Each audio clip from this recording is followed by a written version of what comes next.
New Orleans, during its fundamental years of development, ranging from the Civil War era to the early 20th century, was a complex cultural blend assembled by political and economic events that pushed forth the city's unique history of immigration, which, in all of its diversity, created a Frankenstein state, a culture with dramatically conflicting societal behaviors, high racial tensions, and a lack of solidified identity.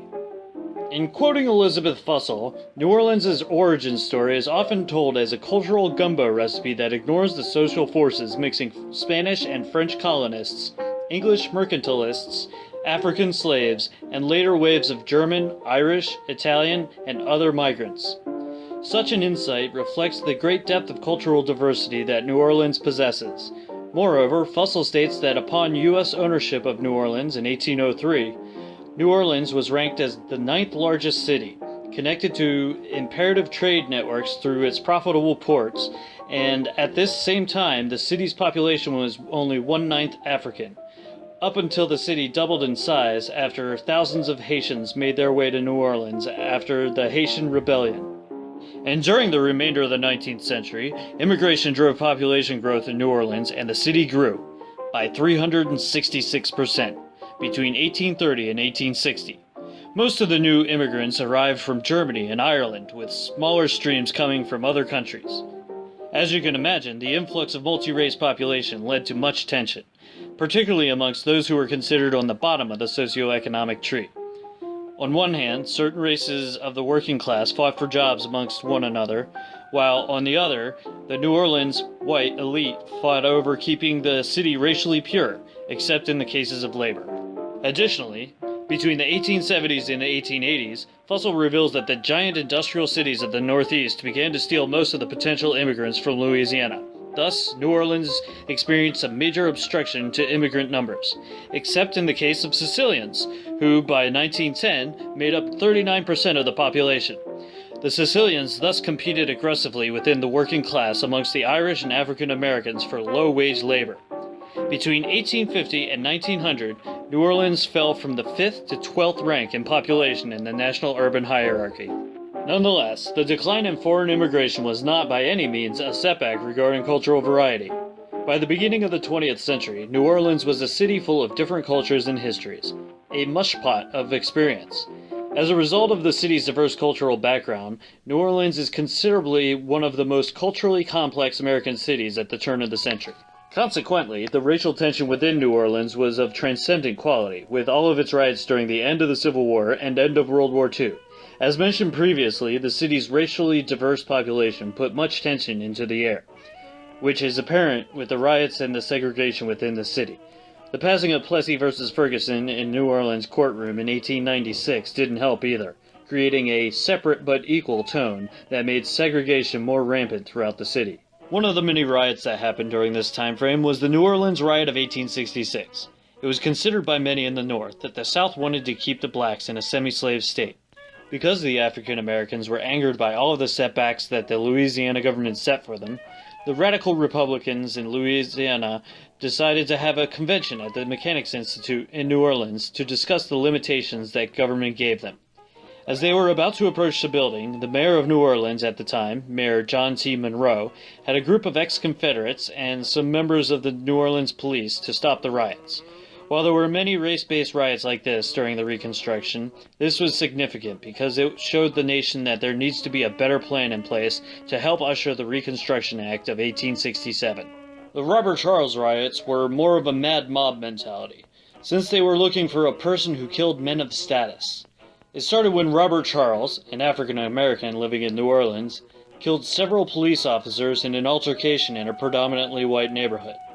When word got out about what happened, the next day, a group of white rioters went to where the Slade police officers were and over the next 3 days terrorized all of the black communities in New Orleans, killing several African-Americans, including Charles, and injuring at least 70 others. Riots were still rampant until the mayor ordered a force of 1,500 police to stop them. Moreover, Canal Street, a famous street in New Orleans, was a racial divide in New Orleans between the Creole people and French. It was also a place where the riot took shape, which was called the Battle of Liberty Place. This essentially was an overthrow of the New Orleans government. A vigilante group called the White Leaguers wanted to vindicate New Orleans from their own government, so they went to New Orleans and demanded that Governor William Kellogg resigns. When he refused, they had a big battle along Canal Street, which resulted in the fall of Kellogg and the installation of John McHenry as the acting governor. There was also deep racial segregation within the unions of New Orleans, and finding jobs for African Americans was hard at the turn of the century. After 1908, civil service jobs refused to offer blacks jobs, and in 1901, the police force refused to hire any black officers, citing that they were good for nothing. On the docks is where you would find most black and white interactions with each other. Nonetheless, while there was segregation in New Orleans, many blacks and whites lived in the same neighborhood and worked at the same jobs as each other. In other southern cities, black people were almost always on the outside of the city and lived away from white people. But in New Orleans, they were next door or right down the block from each other, with some even walking to work with one another. With that being said, while they did live close proximity from each other, there was still a lot of tension between the two groups, particularly when it came to the music that was being played. But there were many interracial parties that featured the same type of music that was being complained about at those parties. Thus, New Orleans' obscure sense of race relations in comparison to other major cities is what has made it such a cultural wonder. Amongst the notion of race and race equality, it is essential to view the city from gender perspectives. The story of women in New Orleans is one of many social struggles in the mid-19th century up to the early 20th century. Before the Civil War, New Orleans would be open to the idea of colored women having relationships with Creole men. Due to the New Orleans social customs, many women would be constrained to what others expected of them. As time went on, New Orleans women would be some of the most outspoken activists for achieving the right to vote. Before the end of the American Civil War in 1865, it was considered normal for Creole men to have a relationship with Afro-Creole women in New Orleans. The relationship would be coined plaquage, and it involved having an agreed sexual relationship with an Afro-Creole woman and a man that took care of her financially. Afro-Creole women would meet their suitors by an arranged masquerade that were usually organized by their mothers. If an Afro-Creole were to give birth to a female offspring, the child would be given the title quadroon, and it was customary for the father to be financially responsible and raise them as one of their own. Women and their offspring would lose their respect after the Civil War, when Afro-Creole would be considered and treated like slaves, since whites began to see Afro-Creole and slaves in the same caste level. The relationship between the whites would not be the same. In the mid-19th century, up to the early 20th century, women were limited as to what they could do. The upper-class women would be constricted to the social norms that obligated them to live for their families, and especially her husband, who would see her as nothing more than an object. Women would write about their constant struggle for individualism in works like The Great Awakening. Although her works are considered fiction, Kate Chopin would give an insight as to the life of the bourgeoisie and their bindings to social norms. Some women would not resist the temptation of freedom and would set off to create their own destiny. Either by choice or necessity, prostitution would be prominent in New Orleans' Storyville. To some, prostitution became the form of rebellion. During the late 19th century and early 20th century, society would continue to see women as being the protectors of purity and virtue.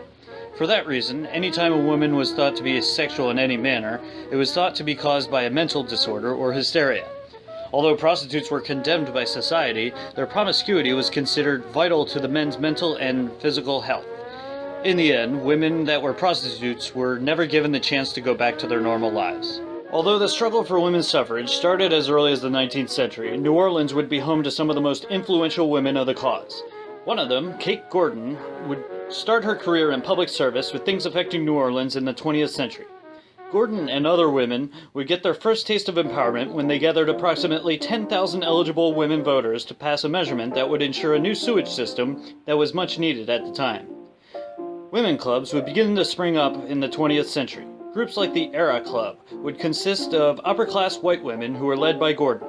Their biggest strive for state suffrage was when they tried to appeal Article 210 of the Louisiana legislature that restricted women from any activity in state government, but it was unsuccessful.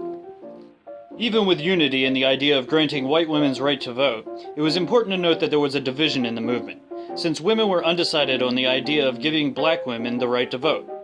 In 1918, Gordon and the women of Louisiana would try once more to pass state suffrage, but would eventually be denied again. Luckily, in 1920, the 19th Amendment would pass, granting national voting rights for women. Nevertheless, the city's history through a lens of gender perspectives, specifically from the female viewpoint, allows for greater insight into the complexity of the city itself. Furthermore, New Orleans as a Frankenstein state is evident in the city's spatial organization. Originally, New Orleans was established in a moderate size along the Mississippi River by French colonizers. This area of the city is now known as the French Quarter. After Thomas Jefferson's Louisiana Purchase in 1803, the new organization of New Orleans began to take place. With a steady flow of American immigrants after the purchase, the Americans began to carve out their own section of the city to the west of the French Quarter and uppermost blocks of the Old City, establishing an American sector in New Orleans. The division of the Creole New Orleans and American New Orleans became evident on Canal Street, where streets changed names from French names to American names, such as Chartres to Camp and Bourbon to Carondelet.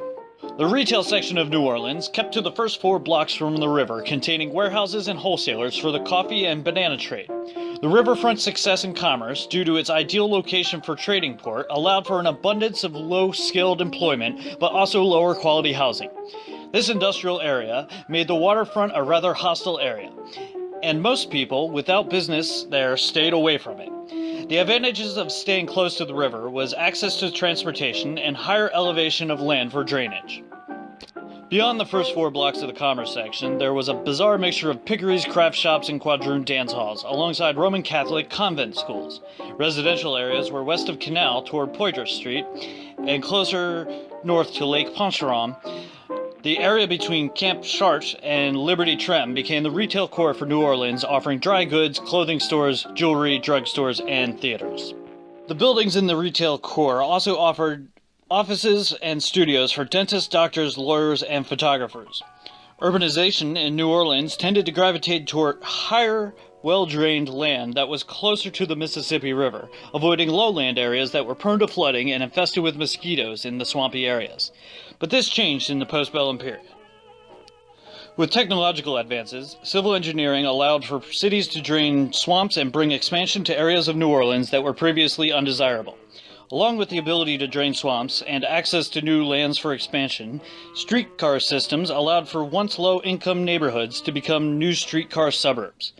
Finally, the last few decades of the 19th century brought world-class drainage to New Orleans, making once undesirable land even more prominent for higher-class residences, moving away from the natural levees closest to the Mississippi River. Now then, given New Orleans' racial, gender, and spatial perspectives, it is central to study how these things were manifested through art and entertainment values, the final representational product of this Frankenstein state. While New Orleans did have its share of fine art entertainment choices in the post-Civil War era, such as the opening of the French Opera House in 1859, the city is more known for its vice districts, Mardi Gras celebrations, and jazz music. New Orleans started out as a 20-square block on the area of Mississippi River, and as we mentioned earlier, the city grew, and the original city became what is now called the French Quarter. Today, the French Quarter is known as a tourist attraction and home to the most shameless section of the yearly Mardi Gras parade. Mardi Gras literally means Fat Tuesday, which occurs before Ash Wednesday. It is part of the Catholic tradition of Carnival, meaning farewell to meat. That is the season of festivities between the 12th night and Lent, starting on Ash Wednesday, 6 weeks before Easter. During the Mardi Gras festivities, various crews appear in fantastic handmade costumes aboard elaborate floats. In 1857, the parade was first organized by the Mystic Crew of Comus. The theme of their float was Milton's Paradise Lost. This float had the most prestigious businesses to sponsor it, and the following year the parade had 31 floats costing over $2,000. In 1872, the Rec Society, an organization of New Orleans businessmen, paraded for the first time and became an important organizer of Mardi Gras. The Crown Prince of Russia, future Alexander III, was a distinguished guest. From this time on, the king of the carnival came from the Rec Society. In 1889, the Edison Company helped design a float with the Knights of Electra, featuring an incandescent lamp using a steam generator pulled by 16 mules. As popularity and technology advanced, the Mardi Gras parade expanded. Moreover, in 1857, the city of New Orleans passed an ordinance that essentially legalized prostitution, which stems back to the women's role in the city. Throughout the growing city, so-called vice districts popped up. In these vice districts, one would find saloons, coffee shops, brothels, and gambling establishments, all homes to the seedier side of society. For 40 years, these establishments thrived. In 1897, Alderman Sidney Story created a new ordinance restricting prostitution to a 38-block area on the edge of the French Quarter. This red light district was dubbed Storyville. Within Storyville, one of the most famous madams, Lulu White, had a 4-story brothel with 15 rooms employing up to 40 prostitutes. However, Storyville was responsible for more than just prostitution. In 1890, Louisiana became one of the first states to legalize prize fighting. A particular fight between Andy Bowen and Jack Burke lasted over 7 hours in a 110-round draw, in the longest bout in prize fighting history. Racing season also brought many clients to the brothels in Storyville. Also, it should be mentioned that alcohol was the most profitable vice in New Orleans. As of 1890, there were over 800 saloons in the city. In order to keep patrons in their saloons longer, saloon keepers hired musicians to entertain their guests. Many times these were jazz musicians. Jelly Roll Martin was one of the iconic jazz musicians that got his start in Storyville. Also, consequently, dancing was a popular pastime in 19th century New Orleans, and with the wide variety of people that lived in the city, new forms of music began to emerge. From brass band funerals, ragtime, and Dixie emerged the form of improvisational music we now call jazz, which one could argue is symbolic of the ad-libbing quality of New Orleans possesses. Finally, as one can see with New Orleans' dense history of immigration, racial tension, and gender accounts, and city organization, it is no wonder that the city has developed into one of the most unique and diverse metropolises of the United States. It is no wonder that the city is distinct in its indistinctiveness.